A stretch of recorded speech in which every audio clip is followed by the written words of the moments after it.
50 reviews. We have been through 50 reviews, on 50 different games.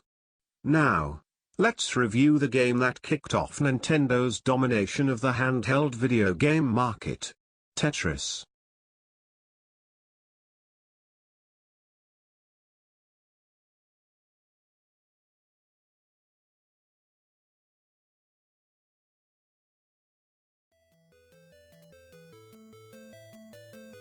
Tetris was made in 1984, but released all throughout the 1980s on every computer imaginable, but was released in 1989 for the Game Boy and Nintendo Entertainment System to spare you all the crappy details. All those details will go into a craptastic documentary for a certain milestone, currently undecided. So, bing bang boom. 5 years of some bullcrap and a puzzle game was released. Was it good? Who knows? Well, I do, but you'll have to wait for my thoughts. And don't you dare skip to the end, because if you do, I will find you and shove Cloud's Buster Sword so deep up your butt, you can taste it, then top it off with Dig Dug's Pump. We clear? Anyway, let's get into the main essentials of any video game. Firstly, the graphics. The graphics are really good. Mainly on the Nintendo Entertainment System.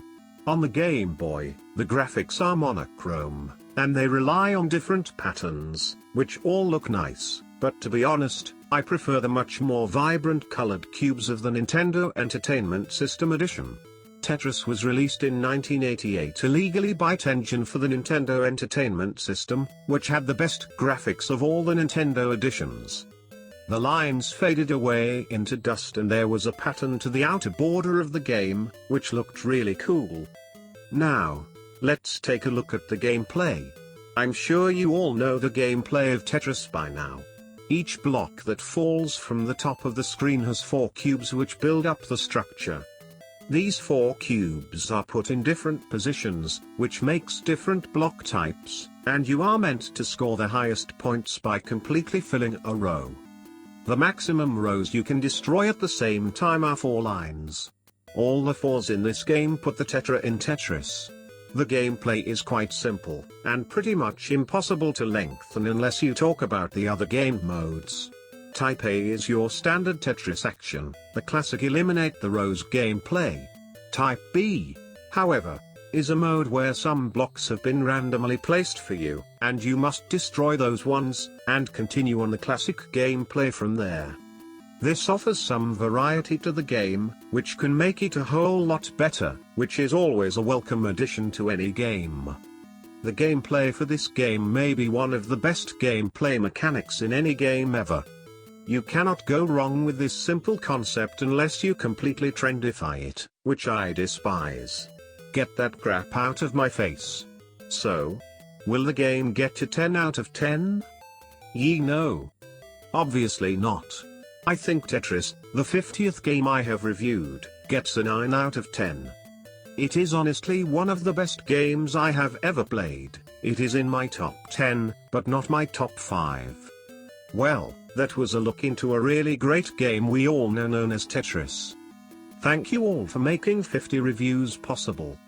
When I started Season 6, I thought that the retro gaming stuff was going to be infrequent. I thought it would be like Seasons 1 to 5, where it was a completely random schedule, and I would randomly go on a 4-month hiatus.